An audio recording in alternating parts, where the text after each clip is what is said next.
I'm so forward when I miss you. Act so foreign, yeah, you're not cute. Yeah, I thought I'm never gonna ever wreck you, and I promise never gonna ever test you. Now you're gonna get my best. You are not like the rest, no. Didn't take a shot, no verse, that ass put me to sleep, no rest. Feeling like we could not be, we could not last. On my knees, on my bed, and I'm done with this feeling. Keeping like we were happy, now a moment's passed. Underneath these masks we follow sold. We never took a night off, saw me cold. Won't even turn the light up. Told me you're so out of control. I'm high as hell, I don't know. Cause we never took a night off, saw me cold.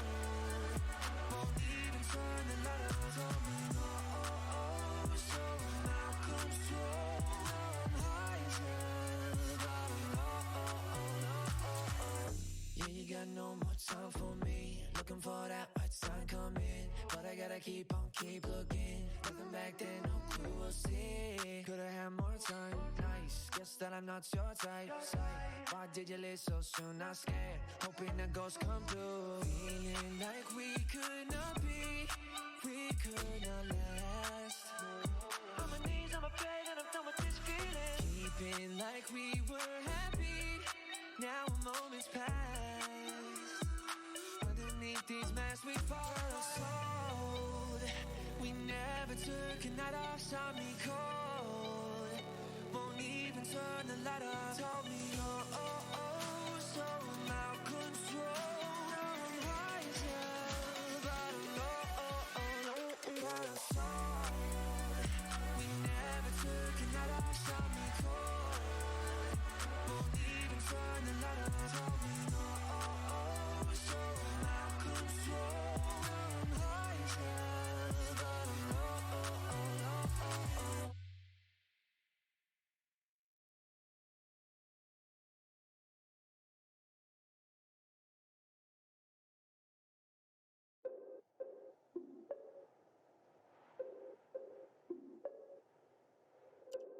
We find that something and fall in love.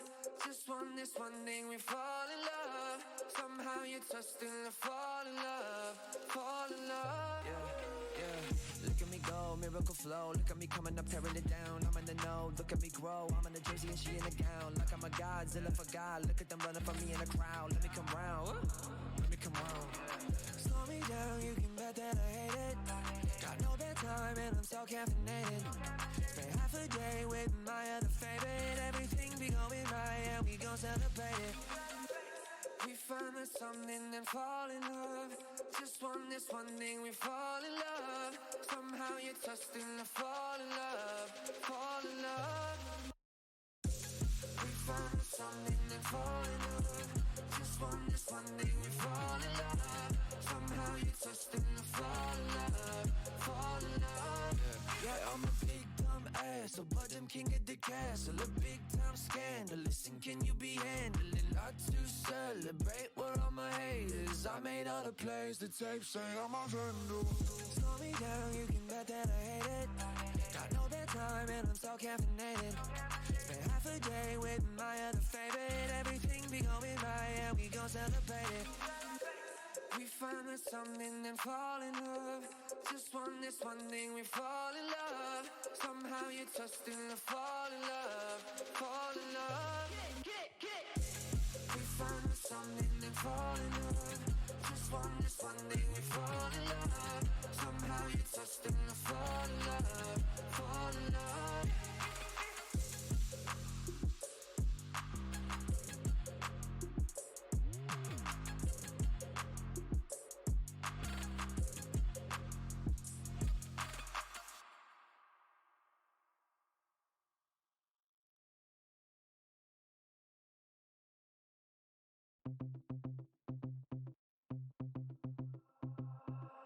I miss those other days, but now they go away. You miss those other. What is up, guys? How's it going? Hope you guys are having a great, what's today? Thursday morning, afternoon. I don't know what day. You guys know, I forget what's going on. We got the gangrene in the building. Alex, how you doing, my guy? Oh, guys, we got something a lot different for you guys today. We actually have some topics we want to talk about. It's our first day here on the Just Chatting section. Hope you guys enjoy this as much as we do talking about it. But dude, what a week, man. What a week. You know what's been like really bugging me lately? This whole anime debate thing. Like, I don't know why the big three is still prevalent currently. I know it's such a good topic, and with the rise of so many great new animes, it really is like easy to get lost in the sauce there and be like, oh, all these new animes are kicking ass and they're so much better, but like so much better than the old ones. And like a part of me just feels kind of just like, I don't know how I feel about that because I think there's more to the big three than the story and like the actual anime itself.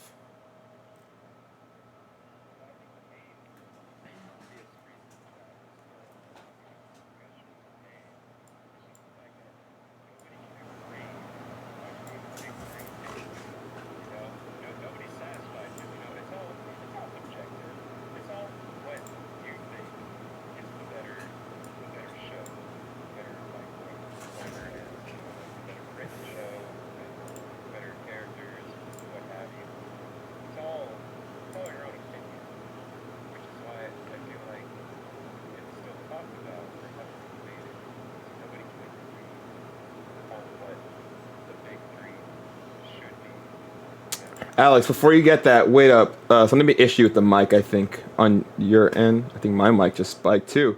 One second, one second, one second. I'm happy. Before you got into that topic, I wanted to make sure you were loud and clear to be heard. I don't know what's going on my end. Just noticed it. 1 second. Yeah. Be back in my seat. All right, wait. Let me go. Let me try to go. All right, talk again, please. I'm right here. Hello. Okay. Yeah. One more time.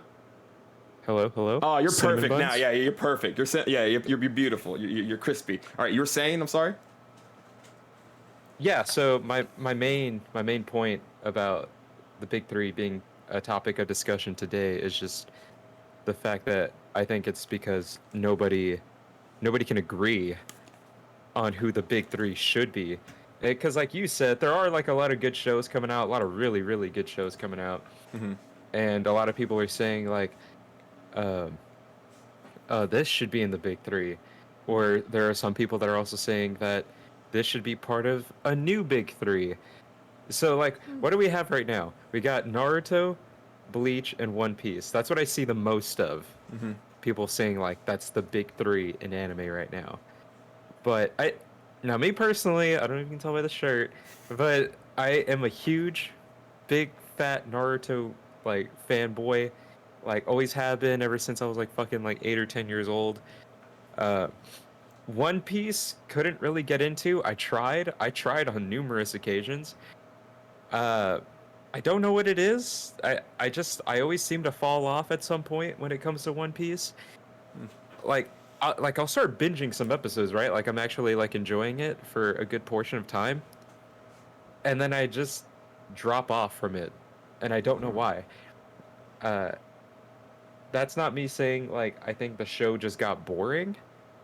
Because I don't think One Piece is a boring show. For as much as like I don't really watch it at all, I don't think it's a boring show. I don't even think it's a bad show. It's just for some reason, for one reason or another, I couldn't stick with it. Bleach is a show that I actually did watch all the way through. Didn't really understand it towards the end. But I don't... Between One Piece and Bleach, I don't think Bleach should be in the big three. Well, Bleach is for sure that odd man, and I know there's probably a lot of Bleach fans out there who know a lot more about Bleach. Like, I'm happy you said you finished it. That's something I could not. I did. I'm gonna be honest with you. But like, yeah, Bleach for me has always been that anime where like it's one of the pioneers. It really did set off the whole movement of the type of style and the type of sorry, I just fixed my last different areas like of anime that I was able to really bring, and it was one of the flagships that helped like, you know, bring anime into the mainstream. I do feel what consider the big three is, I guess, I think longevity has to do a lot with it, and as well as what helped pave the way for the animes that we're watching today. There are a lot of anime, like you remember growing up, like watching animes growing up wasn't the coolest thing to do because I don't know why anime just had like a really bad rap at the time, and I guess like for our generation coming up with it was a little different. But I do feel like that if we had to get Bleach is that teetering one for me because there are a lot of great animes such as Full Metal Alchemist. Like you can also like try to put that in there, and people like freaking Dragon Ball or Dragon Ball Z, which is another one that's always there. The one I don't agree with, I hear Hunter x Hunter, and I'm all like, no, I'm sorry, I love Hunter x Hunter. Top 5 animes for me, but it's not a big 3. It just can't be. Yes, it came out in 1999. Yes, but they remade it. It didn't. If I remember correctly, it did not become too popular till they made that remake. The remake was beautiful compared to the original. I'm not saying the original is horrible, but they really did a really good adaptation on making that remake for Hunter x Hunter. But that doesn't make it a big 3. Like I think Hunter x Hunter is far from the big 3 currently. And Naruto has to be in there because of the what it brought to the anime world and the type of mainstream effect it gave us. Like Naruto was one of those shows, like aside from Pokemon, like Pokemon's not even considered a big 3, but crazy enough, it's one of the most popular anime to ever exist. Like name something bigger than Pokemon, like you really can't. But it's not considered part of the big 3. And the problem with Pokemon is that because it is a video game, so it's so heavily directed towards kids, the actual show, that it's not even considered. And like for the longest time, like I watched the original show as a kid. I even had some of the original VHS tapes as a kid. I didn't think I was watching an anime. I thought I was just watching a cartoon. And I mean, at the end of the day, that's really all anime is. It really is just cartoons. Yeah. Yes, it has like its own specific name because it's stylized a specific way. They all follow certain themes, but at the end of the day, anime is just cartoons. Yeah, it's animation. That's like the whole entire. Yeah, it's animation. Yeah, I don't know if that's a hot take. I almost felt a little nervous just saying that statement right there. That's always been a hot take, man. Like anime being a cartoon. Like I know I fought that narrative as a kid. Like no, I don't watch cartoon. But like growing up and being like looking back and being like, well, it's just a style. You know what I mean? It is a cartoon. It's an animation. It's short. So like we can't. It is what it is. What it. But I will say. With that said, cartoons aren't animes. If that makes like an anime, it's weird. An anime can be considered a cartoon, but I don't think a cartoon can be considered an anime if it's directed as if it said this is a cartoon. Like just because I think of the style of just the difference in style. Like you're not gonna say a Cartoon Network show, like Adventure Time or Foster's Home for Imaginary Friends or. The Adventures of Billy and Mandy, like those aren't animes. Like as much as like people like have made like anime adaptations of those, like I've seen like people like draw the style of it. I do feel that's like the cider.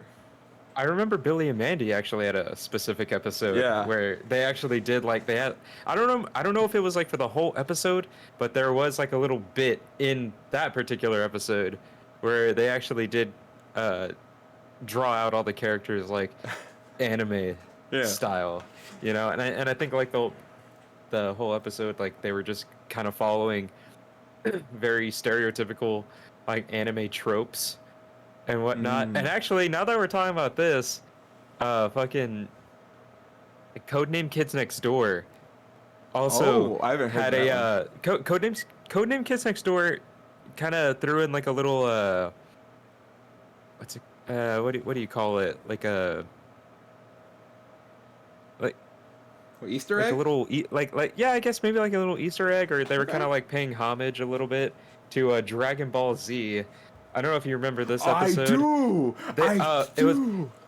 It was number 4, and he was fighting the delightful children from down the lane, right? And they stylized the delightful children from down the lane as like Frieza. Oh. And then number 4, they made him like go Super Saiyan, and they were actually making a joke at like the Super Saiyan hair, because number 4 went Super Saiyan, right? And then his fucking hair just like, I don't know, it was like a 2-story house. Like they made his hair like It's just exaggeratingly huge, you know, just like kind of poking fun at like the hair in Dragon Ball Z. So it, I feel like it's safe to say anime has been pretty influential across all boards of animation over the years, you know, to where like even like uh American cartoon artists or animators, you know, they actually appreciate uh the art behind it. And uh yeah, like I could definitely see myself doing the same thing if I was like, I'm not, but if I was like an animator or like a cartoon drawer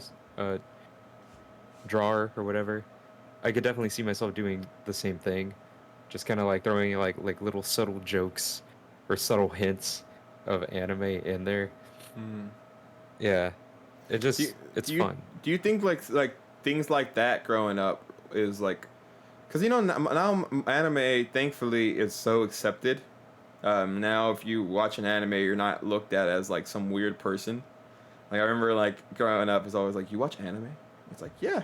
Like what? And like maybe it is like that constant push from like animators who have been able to use their influence of anime and bring it into this American style is what really helped Americans adopt that sense of artistry, because you know it is art. It takes a really skillful touch to be able to make a fight scene feel suspenseful.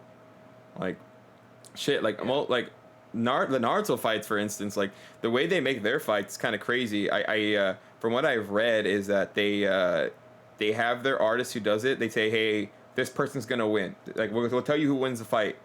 Just make it interesting now. And that guy's job is to go in there and animate that whole fight and literally make it from scratch, only knowing the winner. And it's like being able to really put that together in a sense is it's very like masterful. Is Also, that like, true? I yeah, didn't know that. yeah, I watched a little video on that, and I thought that was really fucking interesting. The video that they showed on that one was the Sasuke versus Naruto fight, when Naruto was trying to get him back as kids.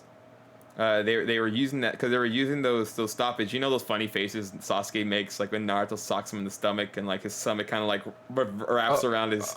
You know what oh I mean? yeah, Like, that was badass. I love that. like those fights like that, like they literally be like, hey, this is how we want it to end, make it happen. And like it's their job to go and be like, oh, okay, cool. So like the little those special moments that you just like are able to go and click and like put your head to, it really is nice. Like it really is.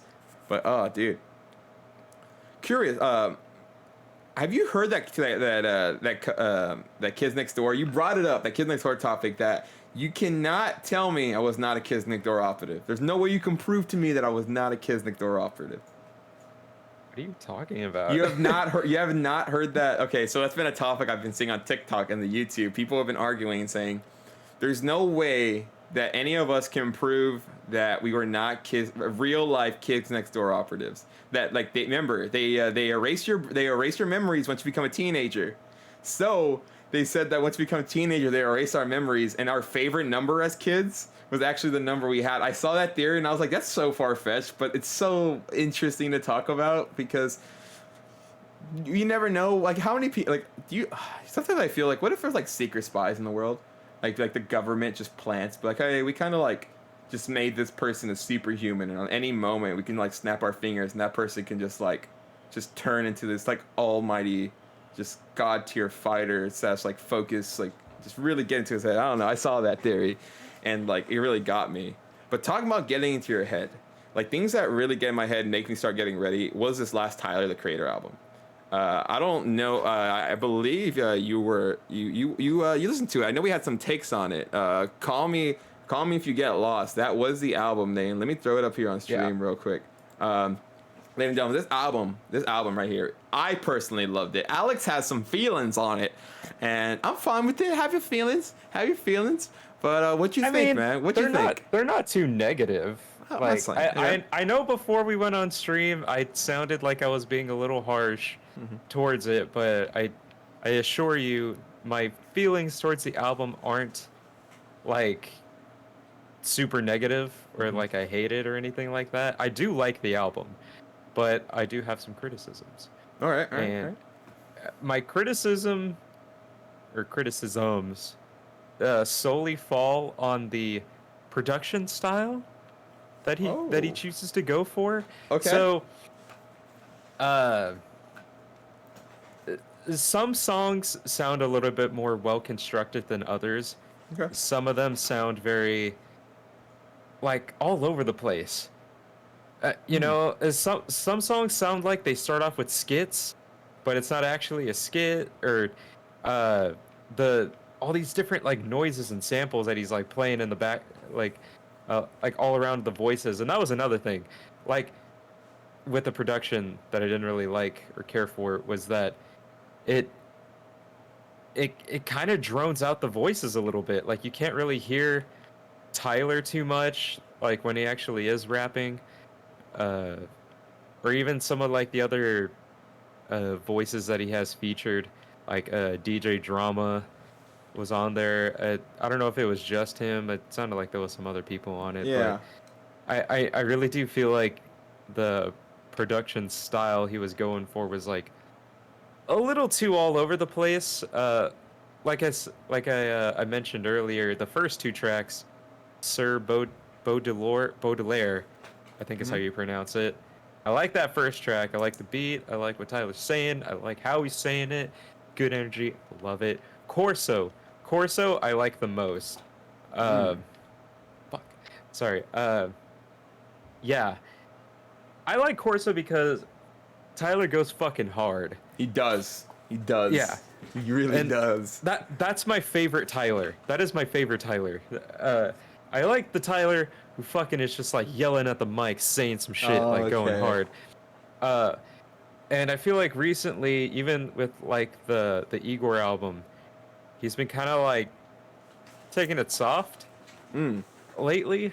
Like I guess I like Corso so much because it reminds me of like fucking Yonkers Tyler. Like just uh more raw, I guess is the word. That's interesting. Aggressive, I think yeah, you it's know. because like for this album, he did mention that he was trying to go be more rappy. He said that he was really pop focused on his last couple, and that's why we're like I do understand what you mean by the production value. You really like that raw feeling because this actually leads into a topic that we're gonna talk about later, ladies and gentlemen. But that I do like the way he starts the album. I do think that the chord progression and that little subtle vibe in Balladeer, just like the sun beaming, then like that little, like that real nice like little chord progression that just like brings you into it. It's really nice and soft. I did want to talk to you about Lemonhead.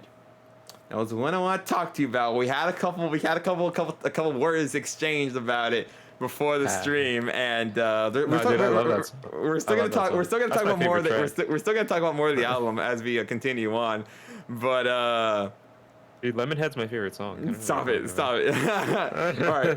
What? Okay. What to you was about Lemonhead that didn't really do it for you? Wasn't the bread and the butter? uh, I don't know.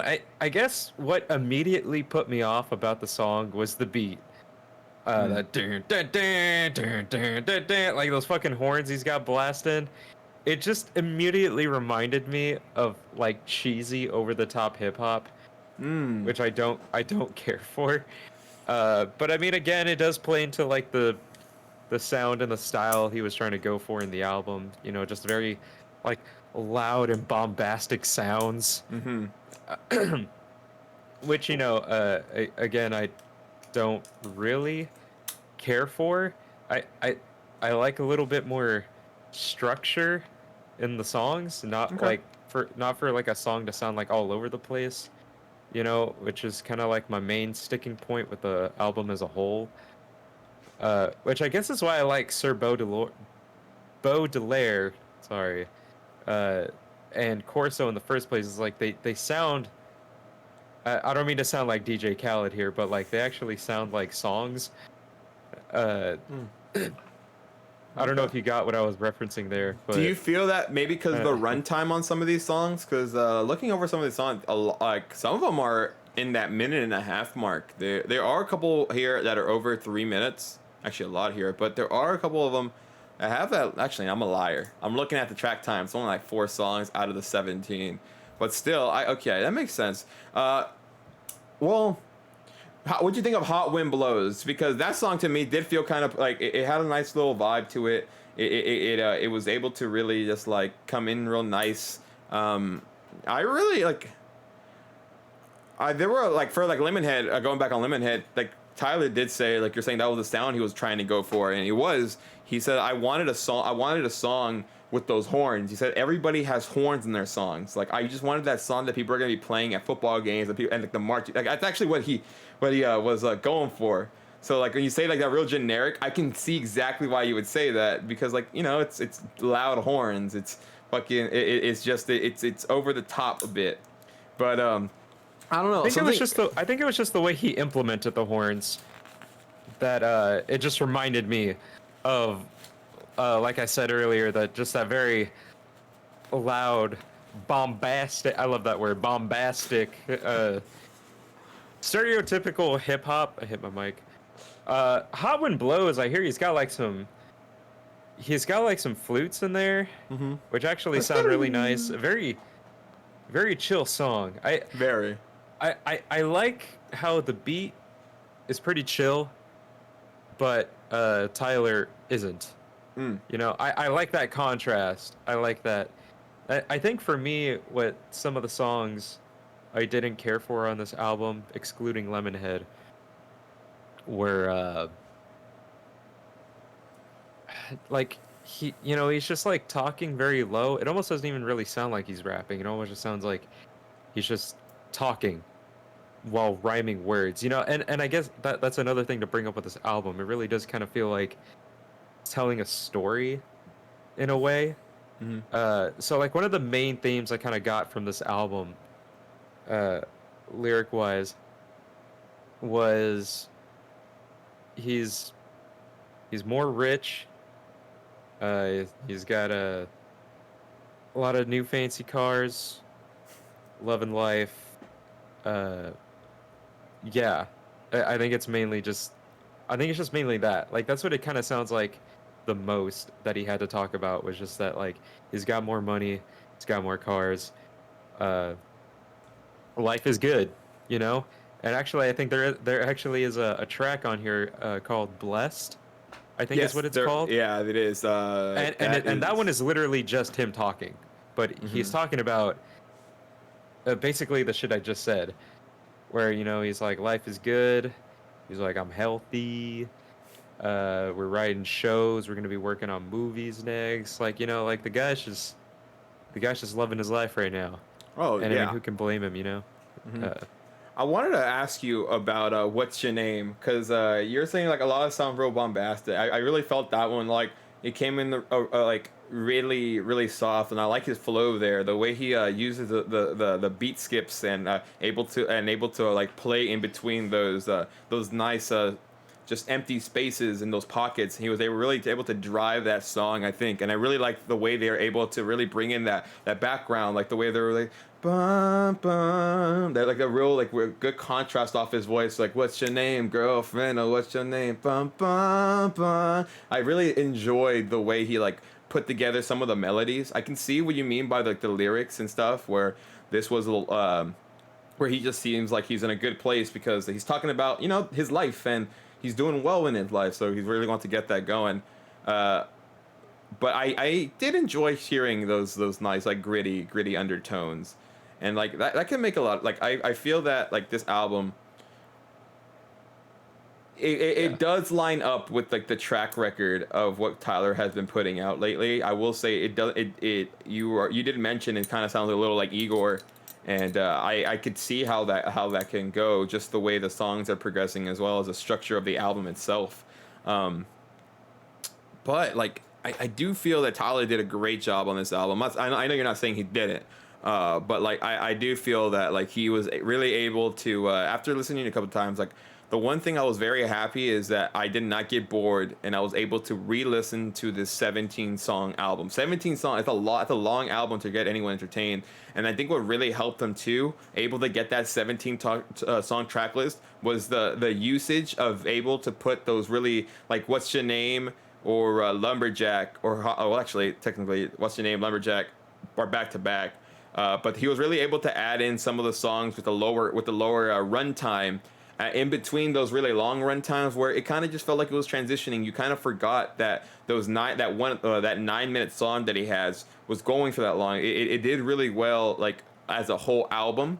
I can see how, if you're like trying to go from like track to track to track, how most people can get a little deterred on like what's going on. But I do think, like, in the sense of the album is concerned, and construction of it, and the placement of the songs, I think he did really well on that part. That's something I think is a little masterful that we forget, just because and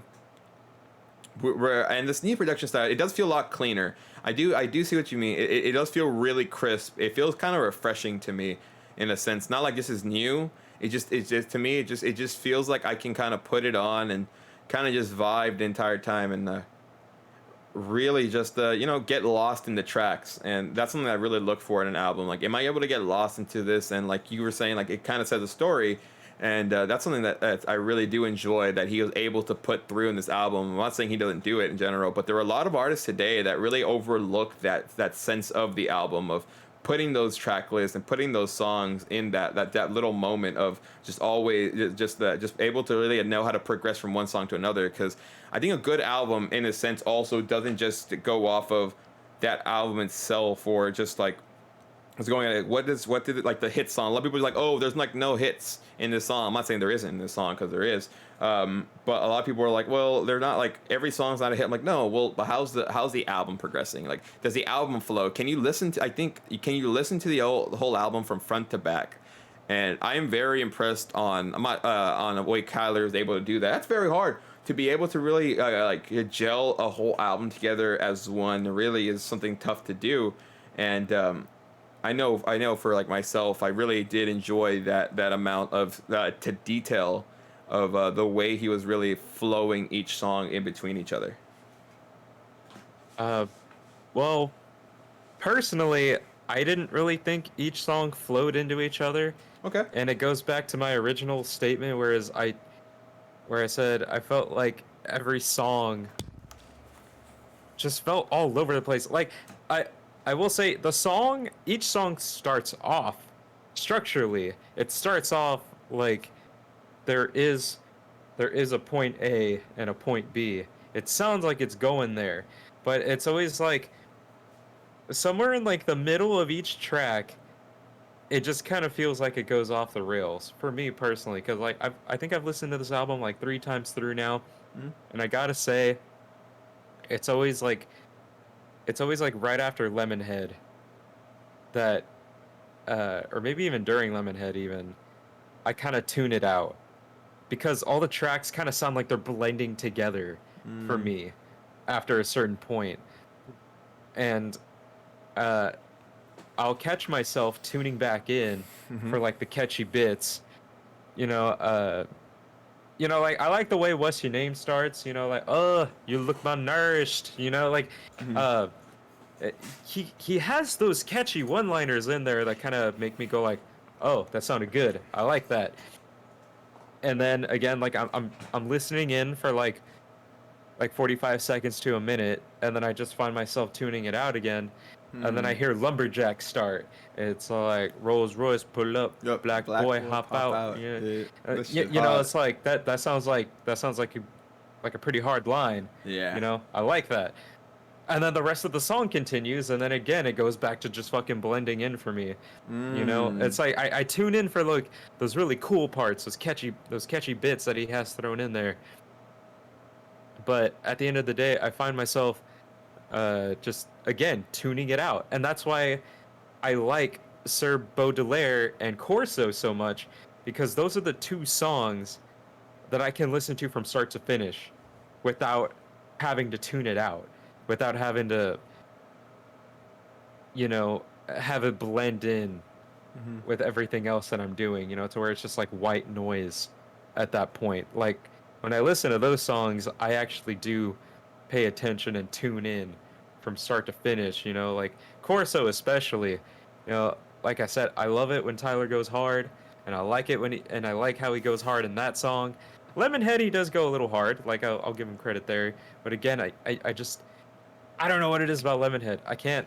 Dude, I'm playing it in my. I'm like right now. I have that like I'm just hearing those drums. They're the point where he's just doing like, oh wait, let me put it up real quick. Let me put it in my headphones really quick. Oh dude, that song. I cannot, like, ladies and gentlemen, you're about to see my real react to this going to this. Oh, this is hard. You can't hear it, but this is hard. I don't need, like, the way he comes into it, so slow. It's so slow, and then all of a sudden, and then the beat drops right here. I don't need to. Woo. Oh, dude. Oh my God. I love this. I love this so much. Thank you, video. Like, it's just like I love that, like the drums and like the pattern. It's like wait. It goes.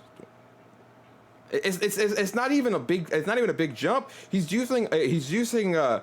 starting on the downbeat on the 1, then going on the upbeat on the 2. It's just boom, up, boom, up. And like it's just, I don't know what about that rhythm, as well as the snare shots. There are like he's just rolling on, like he's like Yeah, it sounds like rim shots to me. That little roll off the rim shots going into like that before that spit. I do feel the spit was a little like it felt disrespectful. I'm not gonna lie to you, in a good way. Like when I was listening to the song, when I heard that little spit, I was like, oh, that was nasty. But then I will say, I listened back to just the instrumental, and I could do without the little spit part.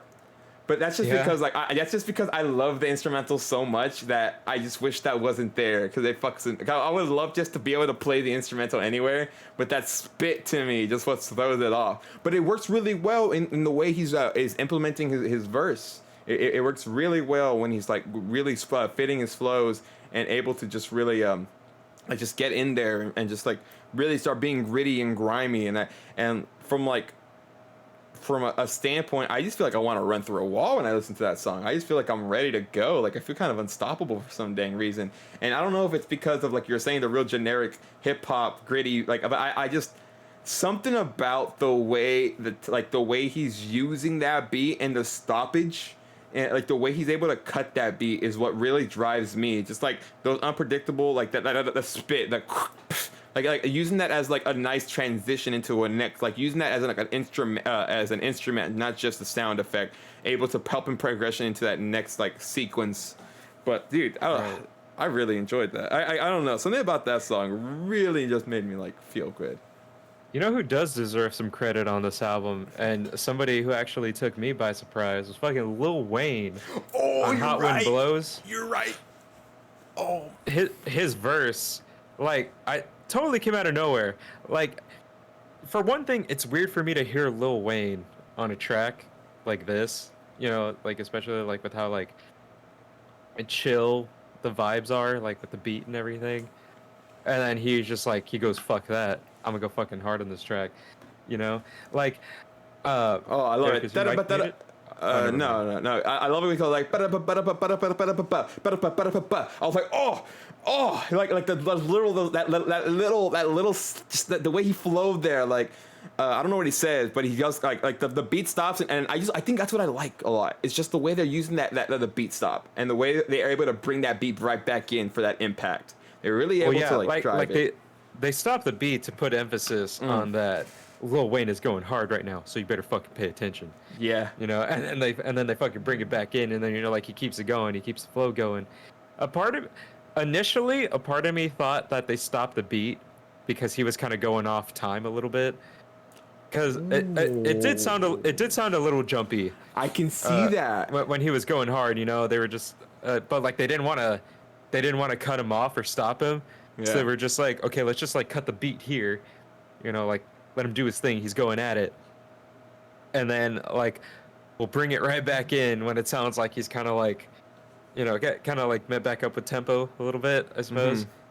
I mean, that's probably not the case, but that's kind of what that was like my initial reaction when I first heard that, just because like how jumpy his lines sounded a little bit like almost like he was a little bit offbeat.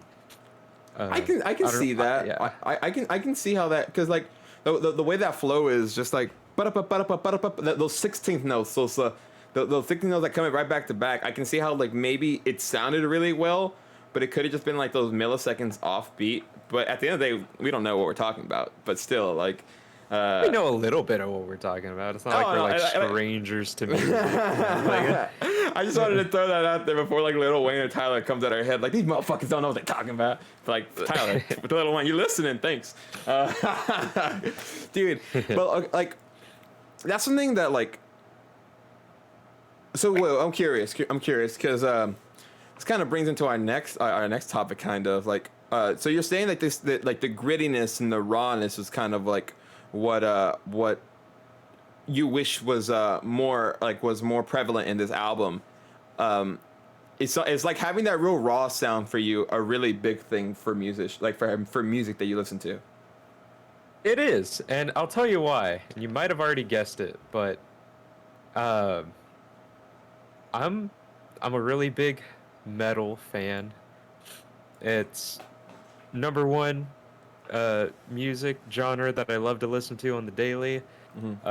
If I'm ever really not feeling in a metal mood, that's when I'll turn on like the R&B or the pop or the hip hop or something, because I like to sing along to it, All right, I can dig that. But yeah, I guess the reason why I like hearing rappers, just fucking go hard, like in the fucking paint, fucking yell at that mic, is because it reminds me of that same raw aggression and energy, that like that fucking adrenaline kick that I get from metal. Like Slipknot's self-titled album is a great example. 22 years old now. 22 years old. Happy anniversary. Oh, wait. Oh, I don't have my claps. I don't have my claps on the stream deck. I can't give it the applause it deserves. Damn it. I'll wait. give it a clap. I might be able to. Wait up, ladies and gentlemen. Dude, for anyone out there who's a Slipknot fan, this deserved it. This deserved the applause. Yeah. 22 years. Yeah. 22 years of some amazing album. Like, Slipknot deserves their flowers, sir. They really do. Like, and like, I know for yourself as a huge Slipknot fan, we grew up big metalheads, like listening from everything from Slipknot, System of a Down, Avenged Sevenfold to Tenacious D. Something like Tenacious D is still metal, but they're like on that echelons of like, actually like Tenacious D. Tenacious D isn't really metal. They're more just like kind of. I don't know. They made a metal song, but they're not really metal. I know. I like to consider it because, like, that's who they are. Like, that's like I've always seen like that. Okay, it's more of a rock band to be more since the acoustic. Yeah, they're definitely more a rock band for sure. But like, I don't know. I've always put them in that little metal echelons just because I think they hold a really big significance in the metal scene. It's just I definitely think a lot of metalheads like them. Okay. Okay. Yeah, you can't consider them. They're definitely well liked in the metal community, I think, anyway. Genre-wise, yeah, you're right. They're not metal, but damn. Yeah. Okay. But like you were saying about the Slipknot album, that grittiness of the first one, what about that right there? Oh yeah, dude, that album is just so influential for me. Just everything about it, like it's like controlled chaos. Or no, not even that. It's just chaos. That album, like there are structure to the songs and everything, but with like how hard they're going on each track, it almost sounds like there isn't. Like I want to say their biggest hit from that album was "Wait and Bleed." Oh, and I can definitely see why. It's because it was like the more less gritty track on the album. Like he did some clean singing in that one. It had more of like a radio catchiness to it, with the chorus and everything. So I can definitely see why that song kind of became their hit.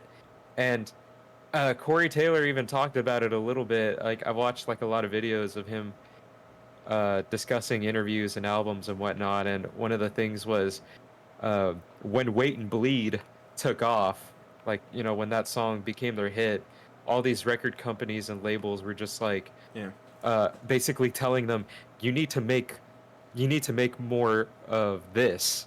You need to pump out like 10 more Wait and Bleeds. You need to make like 10 more songs like this. And the band's response was, fuck you. Yeah.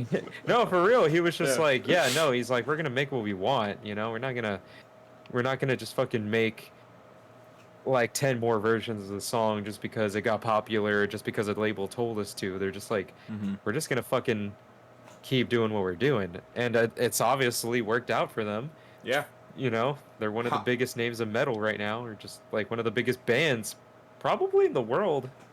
If I had to, I don't think that's a stretch to say. No, no, Right? no, not at all. Like Slipknot, actually, over the 22 years since they've been a band, like it's kind of interesting because like I don't like they're a huge band, but now like it feels like today people feel if you're like because Slipknot's so mainstream, it's kind of like people see you're a Slipknot fan, it's kind of like they're a Slipknot fan.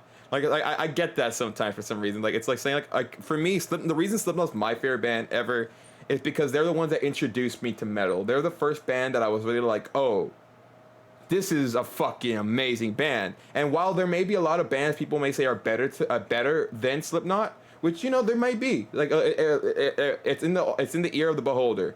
And like for me, it's just that prevalent of like this is the first metal band to ever like introduce me to metal. I love their music, and to me that's like the main reason why they like forever have stuck as my number one. See.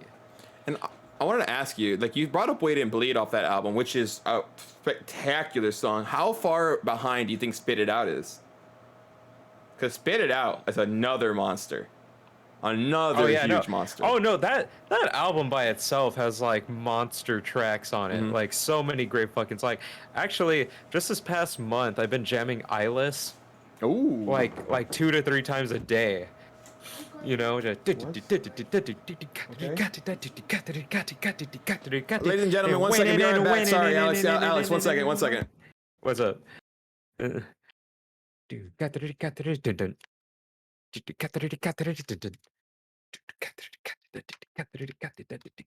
Dude, I used to back when I was first like learning how to play drums, I'd play that fucking song all the goddamn time.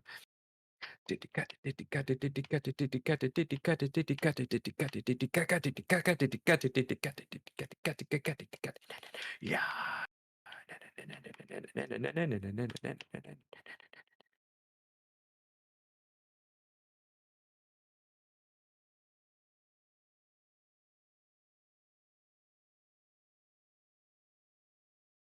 Shit. Eric, what's happening? Oh, you're gone. Oh, I didn't realize you left me. Fuck. uh yeah, so Slipknot's self-titled album is a banger. Definitely check it out if you haven't. If you like metal. If you don't like metal, you're not gonna like it, but it's really, really good. Back onto Tyler's album though, I know we got kind of sidetracked. I'm back. Sorry. My sister came to the Oh, door. welcome back. I told you, some strangers just came to the door supposedly. My sister just like came in my room, like get the fuck out here, and I was like, why? And she's like, I can't do it by myself, and I'm like, Yeah, no, I was yes. fuck, damn it. Okay, yeah, no, I was telling chat like, oh, I didn't realize you left. Oh, and you're gone again. No, I'm Oh, back. oh, there you are. I'm back. I'm here. I was just closing my door.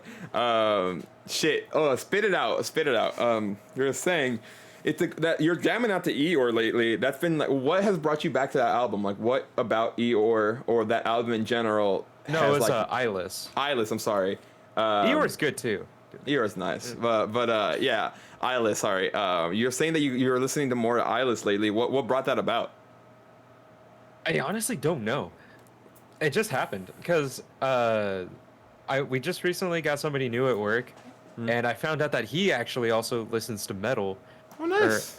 Or like, you know, rock music. I know he's a big Slipknot fan. I played some like heavier stuff for him. He didn't seem that into it, but we got on the topic of like Slipknot and Korn and Breaking Benjamin and all them. Okay. And I started playing, just some jams from the self-titled, like Eyeless being one of them. And when I played it, I kind of had this feeling of, man, I forgot how good this song was. Because like at that point, like I had kind of like worn out the amount of times I'd listened to that album. Because like I'd listened to it so much, like back in like middle school and like high school. So I kind of like heard everything there is to be heard on that album. But all these years later, I'm playing it for somebody at work, and I'm just having like this. Almost like you're discovering a new song or a new band for the first time, That's a good And feeling. I'm just like, I was like, why did I stop listening to this? Song's fucking awesome. Like, holy fuck. Yeah. So like, I just kind of like went down the fucking Slipknot rabbit hole again. I just started jamming the whole album like all the way through. Yeah. Oh my god, dude! Right when you said that, my adrenaline was going like, yeah, come on, keep going. So curious, like, what do you think changed for them from the first, from the self-titled to their second album? So that would be Iowa. Mm-hmm. Actually, between those two, I wouldn't say much has really changed. They were kind of still keeping the same aggression, raw energy. I remember for the Iowa track, like there's an actual track on there called Iowa. I think it's like 15 minutes long. Corey Taylor was cutting himself and like screaming into the mic while recording that song. That song? I thought that was Sid in Europe screaming after having like a fucking panic attack in the booth. What song is that? I'm sure that was a part of it, but I do recall. Really? I didn't know that much. And like one of the Corey Taylor was like, oh yeah, he was in the studio, he was naked. What? And he was cutting himself with a razor blade. Jesus. And he was like just fucking like agonizing screams into the mic. And I think he said like Clown or Sid like came up to him and was like, "You're pretty fucked up, Taylor." like for real.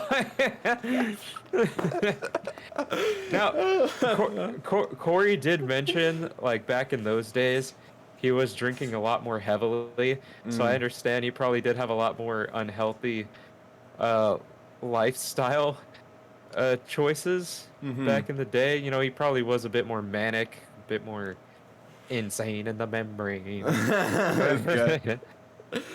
Dude, But, like, yeah. do you feel like of course, as you get fame and like really just like progress through your journey as an artist, like, is there a big jump? Because like I would say, oh, man, I for me, like All Hope and Gone is a great album because there are a lot of mainstream beautiful songs on there. Like, what album do you think Slipknot really started changing? Do you think it was like the Great Chapter? Do you think it was after before All Hope Is Gone, like the Volume 3? Like what do you think? Because I know currently you're not that big of like what are your thoughts on their current albums currently? Current albums, not a big fan. Why is that? A lot of it has to do with like how much different everything sounds. Like Corey's vocals changed again. Like actually, and this actually isn't really a diss.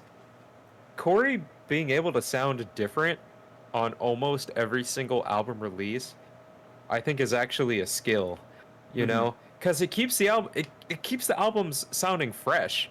You don't feel like you're listening to like the past 2-3 albums. This sounds like a new album. This sounds different. This sounds new, you know. But this recent vocal change, not a big fan. I kind of got used to it already, but I still don't really care for it. Like if you asked me, my favorite era of Corey Taylor vocals is either the self-titled album or Volume 3. I really do think Volume 3 he sounded the most unique. Whereas like in the self-titled album, it just sounded like he was just yelling. But again, like it added to that raw craziness that the album had. Like, you know, like it sounded like he was just yelling and screaming, but just the way he went about it, or just the way he sounded, like his delivery, basically, is what made it interesting. Oh, yeah, Volume Yeah. 3 is a beautiful album. Like, you can't go wrong with Pulse of the Maggots, freaking Oh Duality, yeah. The Blister Exists, and then the one that won him a Grammy, Before I Forget. Like, Before I Forget was the, I think is, it for sure is the most mainstream, I think most softest in a sense song, but like, in a sense, but like, just because, that to Yeah. me really surprised me. Like I know I was alive when they won that album, but I don't remember like how it was. But going back and like seeing that, knowing that they were able to put such a masterful album, because I'm looking at it right in front of me, like Danger, Keep Away, great album. 3-0, another great song. Like they have like I would say more than half of these songs are beautiful. Like look at the Post of the Maggots. Vermilion was on there. Vermilion's a Yeah, part pretty two. song. Yeah, Vermilion was on there. Shoot, Danger, Keep Away, Before I Forget. Even part two was nice of Vermilion. I didn't mind it. Circle. That's one that I think is a little underrated. Next to Duality, I think Duality is one people forget about just because I don't know why. I don't know. I personally Actually, I personally, love I think Duality. Duality was kind of like right there next to Before I Forget. Oh really? I thought it was 'Cause, like, Pulse of the Maggots. no, I would say Duality was like their second biggest song, Oh. right next to Before I Forget. Like, yes, Pulse of the Maggots is a pretty hype song. Like, you can Mm-hmm. definitely tell they made that song like specifically to get like live crowds fucking hype.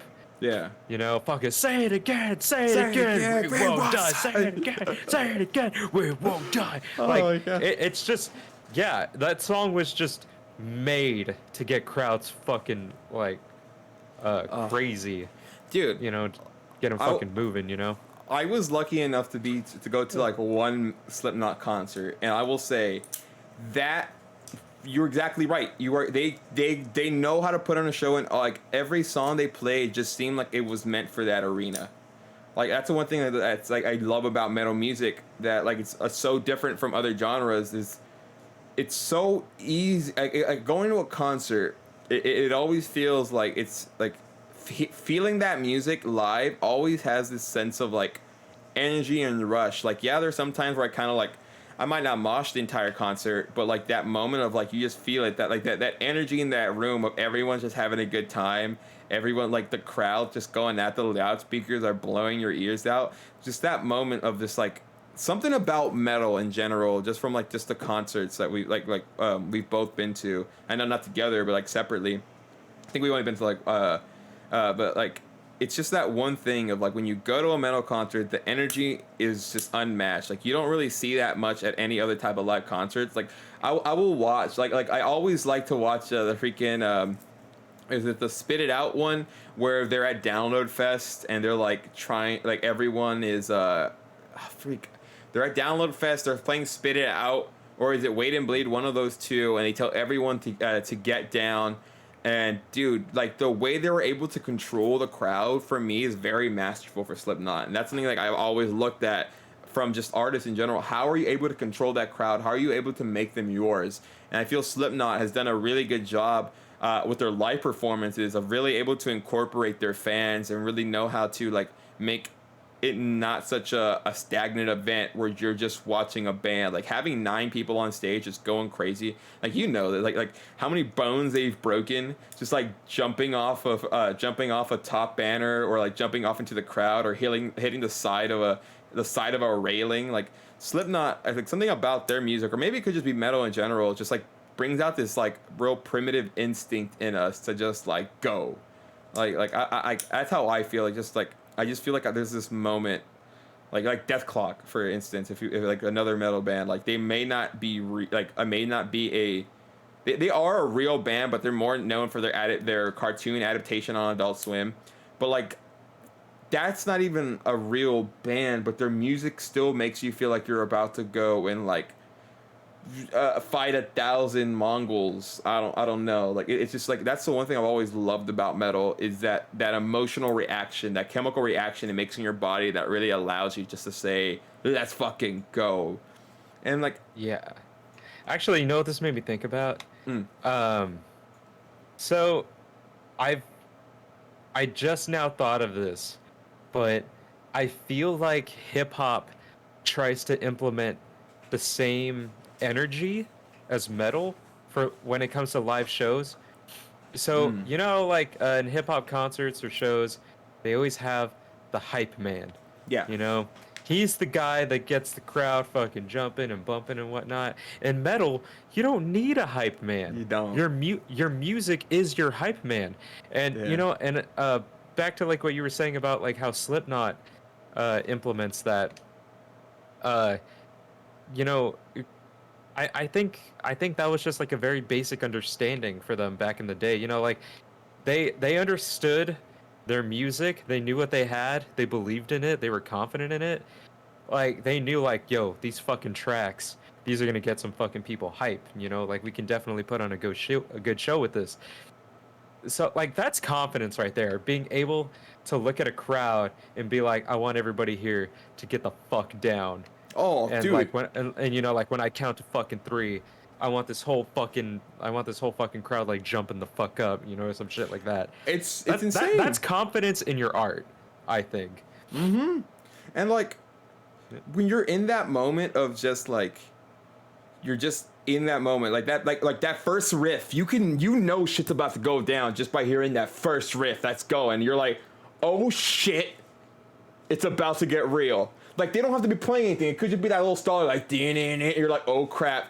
Oh shit." Like you can feel the tension just building from every little strum, every little chug like before that song just drops in. And once those drums like, that like right when Joey or freaking any drummer just goes at it, you know this is about to go down. And that's what something like I agree with you that like a hip hop, like if you've noticed lately, we've seen a lot of musicians try to implement guitars, like electric guitars and real drums. And that's Yeah. like what's really happening that like now it's really that rock rap is coming back where like I'm not saying new metal is coming back because new metal is as rap beat metal as you can call it, I guess, if you wanna say that. Because I remember like us as kids, did not want to accept that. You told me. I remember we were in your bedroom at your house, and we were watching Corey Taylor just like go at it, and you're like, Eric, he's basically rapping right there, and I was like, no, he's not. I was being an idiot. I was being fucking this closed-minded. I'm Were like, we talking no. about Spit It Out? I think so. Because I remember mean, he is rapping in that song. No, yeah, but as a kid, like I didn't want to like accept that, and I was just like, no, like it's being some stupid metal elitist bullshit. Like when you actually gave that fuck about not much about it, but like it was just that thing where you're sort of like, it's kind of cool seeing it come in full circle, of where like new metal had rap elements into it, and now rap artists kind of want to have metal influence to it. Like there are a lot of great melodic and like interesting bands, like System of a Down, for instance. Like, find me another band that sounds like System of a Down. It's really hard to. It's almost impossible, but you can. It's easily to find like a rapper that sounds like someone else. That's something about metal. Like, as much as you want to sound like somebody, you can be like, oh, they're a Metallica cover band, or like they're trying to sound like Slipknot here. But like, it's those bands. It's like any artist, and those bands that really like able to break through the mold. It's always that little special something, and like. I really like wish System of a Down would come out with a new album, but currently they're in like just fights with each other. They don't want to make music with each other, is what I've heard. Actually, I heard that, but I've also heard they're making a new album. I also heard that as well. Yeah, I was gonna say, I'm pretty sure they actually announced that they're in the studio finally? right now. Fine. Oh, damn. You know who also needs a new album? 12-Foot Ninja. Dude, they're actually releasing one. Actually, they What? released a couple of singles. Have you not? Ooh, I have not been in the loop. Oh, Yeah. Ladies and gentlemen, Yeah. I'm an idiot. I just Jeez, recently really? bought I bought like this bundle pack that they were selling. It comes with like the album, the t-shirt, a couple of other shit. Yeah. How is it?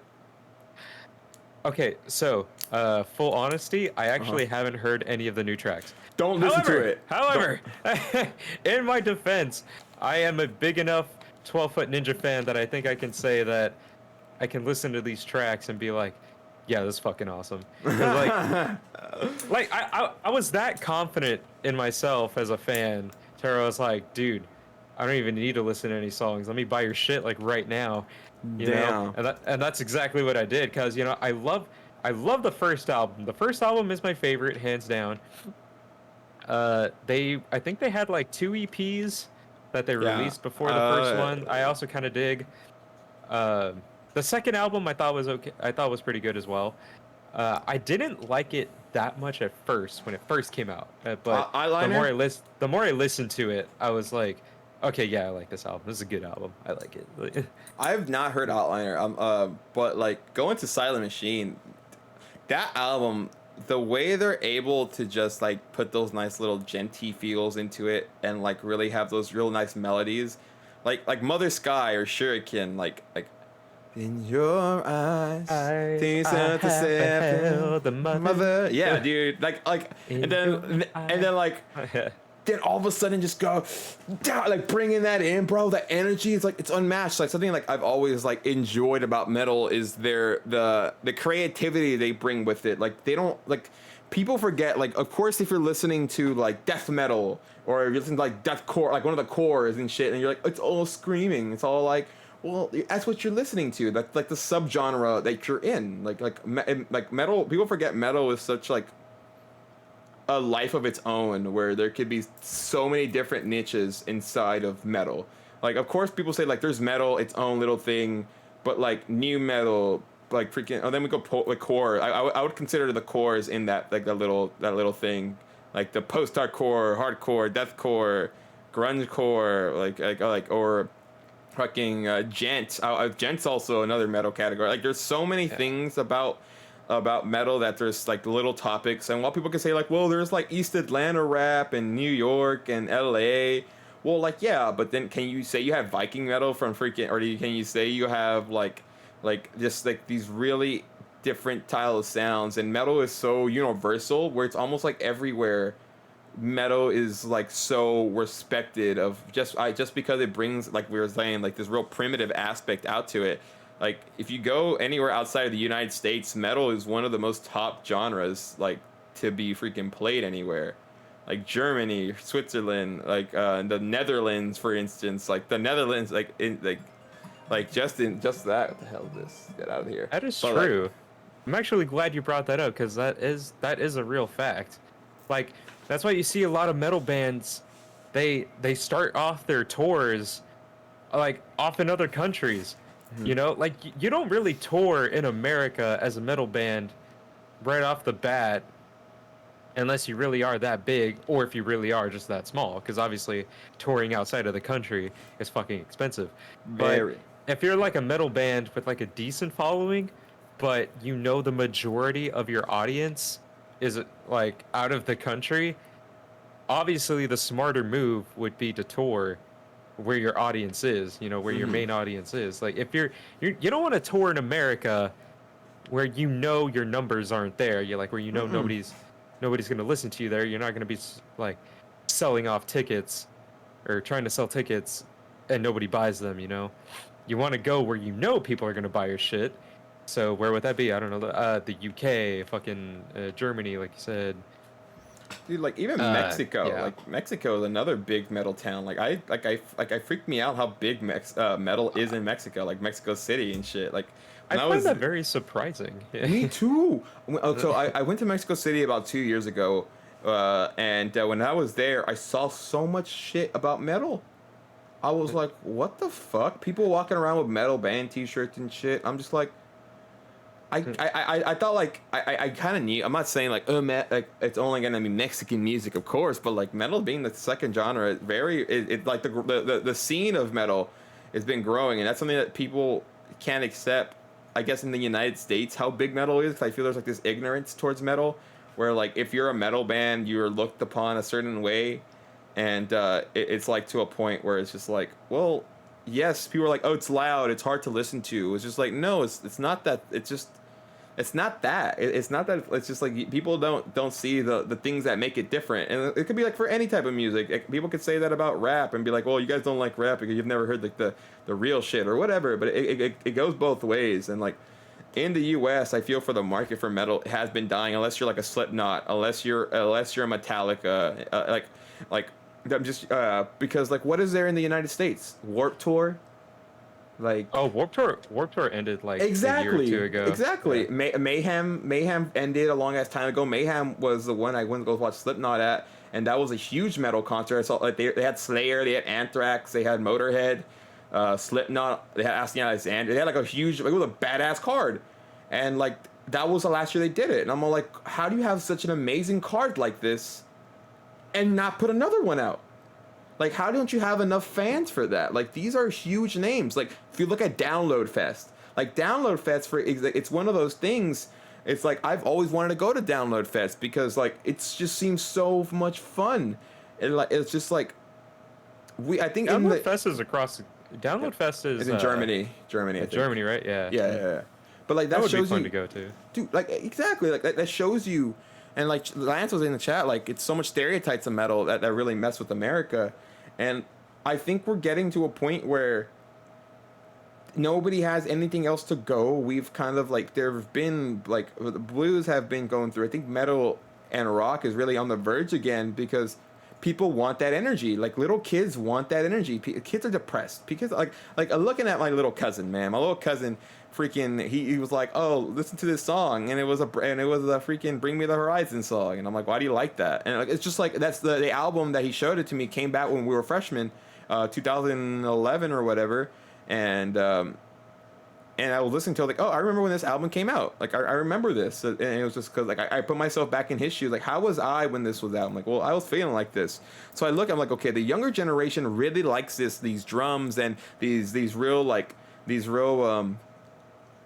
synthetic, auto-tune-ish vocals, because you can hear Bring Me the Horizon, and if anyone says you can hear it in the voice as much as he's an amazing singer. The lead singer is an amazing singer, sing like way better than I can, but you can hear that in there. So I'm saying like maybe that's what rap's trying to do. They're trying to get, well, everyone really likes these guitars. Let's try to bring out punk rock back again or some bullshit, or like let's bring out like the rappy parts, like it's kind of like one of those things where you're just like sitting there like, okay, it's coming into popularity now, and I feel that like people just need to really like expand their horizon. Like Avenged Sevenfold broke off; they were able to get into like a Black Ops 3 or Ghost or one of those ones.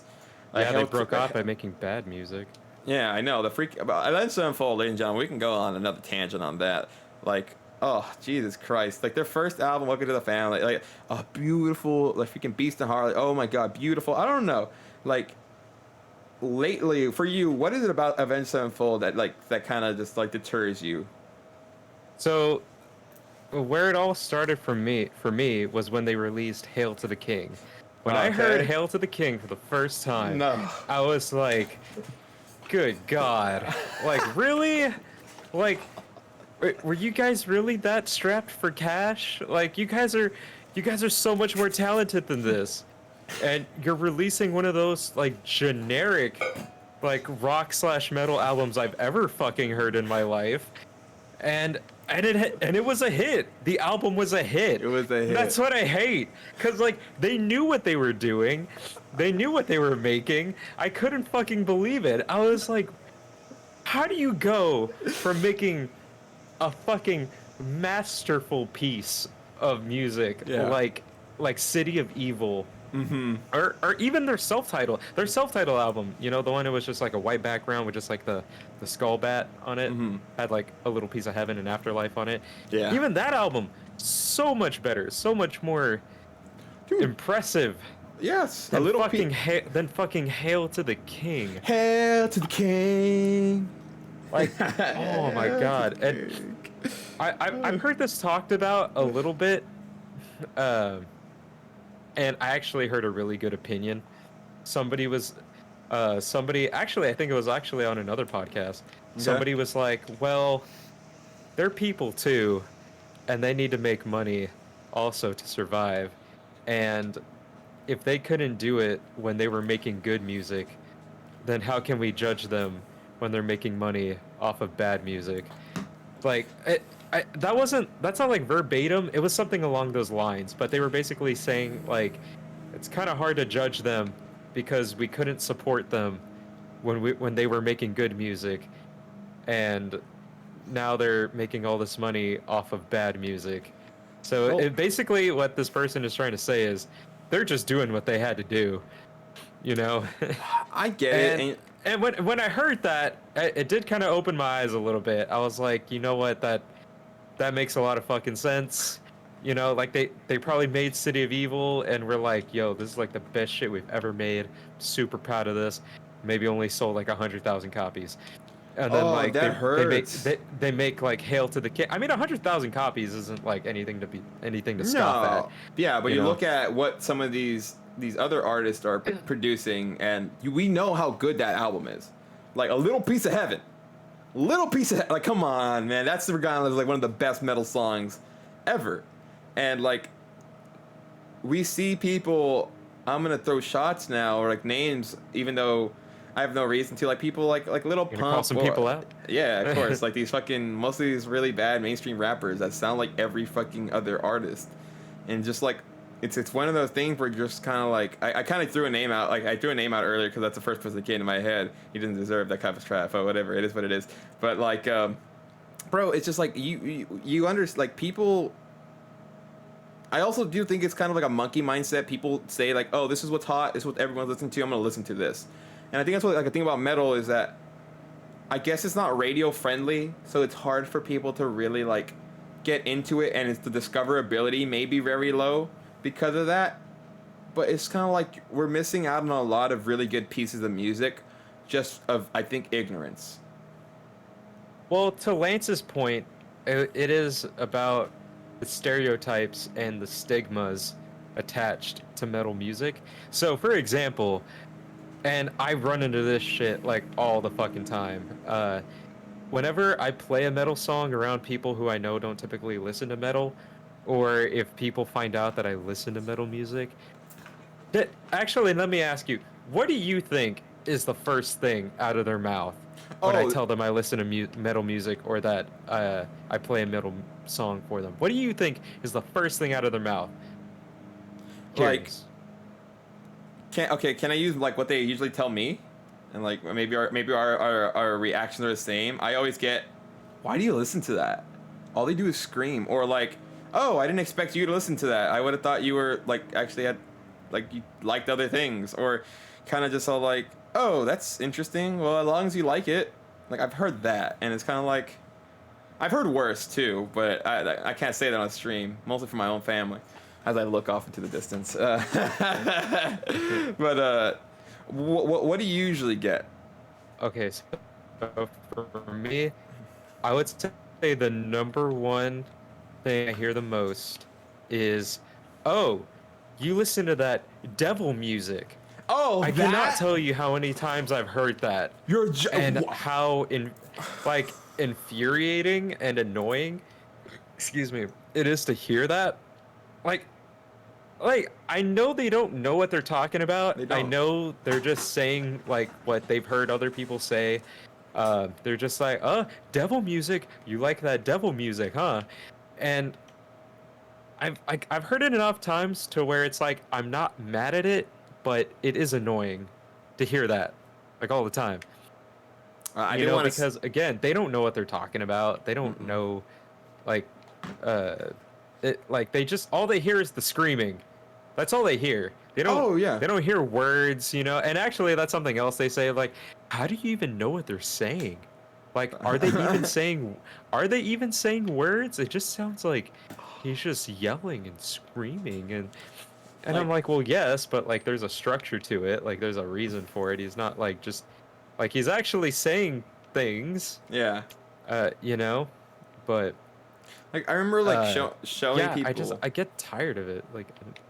Oh, that's annoying as hell, man. Like I remember I showed someone. I showed them the Infinite Annihilator song of I don't know. I was just doing it for shock value, but I was like I showed them the drum cover, the guy, the music video of the drummer going at it, and like the person I showed it to, they were like, he's just banging on the drums, he's not even playing it, and I was like, what the fuck are you talking about? It's like, yeah, like this doesn't it doesn't sound good, like it's horrible. Almost like, you know how hard it is to do what the fuck this man's doing, and like I get it, it can come off like that. Cause what's up? Oh, hold up.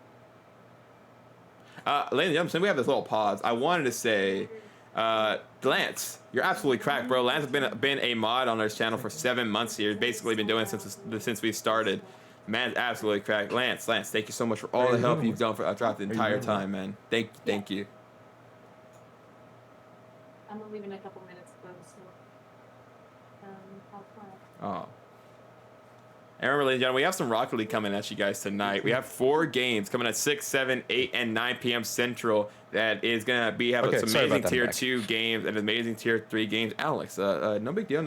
I did want to also let you know. I gave Lance a little shout out. Lance has been a mod on this channel for 7 months, bro. He's absolutely cracked, absolutely amazing. He's been a big factor on why we've been able to grow, ladies and gentlemen. And as I say that, let's give him his roses while he's alive. Here you go, Lance. Yo, where's the applause? I'm bringing it out, Lance. This is for you. There it is. Yeah. That's for you. Should we sheesh? I'm gonna sheesh Lance. He don't like it, but I'm gonna sheesh Lance. Give him a sheesh. I'm gonna give him a sheesh. He says sheeshes are cringe, but he's gonna get it. He gets it. Yep. All the more reason to give it to him. Oh shit. I like how he called me out in chat too. He's like, this man's gaming while talking metal. I'm like, you can hear the clicks. But I know Lance hates the sheesh. That's why I sheeshed them. We love you, buddy. Dude, dude. I had a lot of fun today. You had a lot of fun, Alex? We're out of time. Ladies and gentlemen, has showed his controller, so I saw it. Okay, Gangrene said you were showing your controller, my guy. You were showing your controller. I don't know. Oh, can you see it?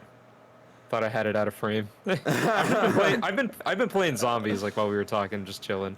Oh, because that's what this is. We're just chatting, you know, just shooting the shit. So I kind of feel like switching this from a just chatting scene to a Call of Duty Black Ops stream. But I mean, we can if you want. You said we're out of time.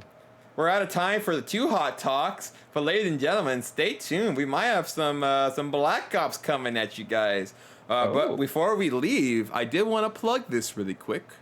We have a couple games coming on. I said it a little earlier, but I wanted to make sure we said it one more time while I have everything in front of me. We have Periwinkle Power versus Fortnite, 6 p.m. Central, 7 p.m. Eastern. We have Swaginator Esports versus Trident Gaming League at 7 p.m. Central, 8 p.m. Eastern. We have Nuketown Gaming versus LCS at 8 p.m. Central, 9 p.m. Eastern. And our last game of the day, Arcade Bets versus Order of the Night Riders, 9 p.m. Central, 10 p.m. Eastern. All those games are 3v3s except for our first one, but they are all tier 2 matches. So you ladies and gentlemen, if you want to see some Grand Champ 1 and Grand Champ 2s duke it out here in this Week 2 Indie Gaming League series, you all stay tuned for that. That's going to be coming at you guys in a couple hours. But we will be coming back to you guys in about maybe 15 minutes with some Black Ops Zombies or some multiplayer. We don't know what we're doing, but ladies and gentlemen, I hope you guys enjoyed this as much as I did. Alex, throw us out of here. Oh, wait, Alex, throw us out of here. Bye, everyone. I didn't have an outro set up. Put me on the spot.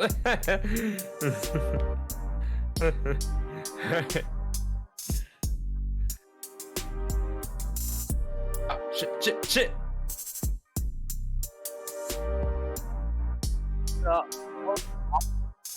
Laughs were kept going through the stream. What happened? Alex, your awkward laugh kept going through the stream. Sorry.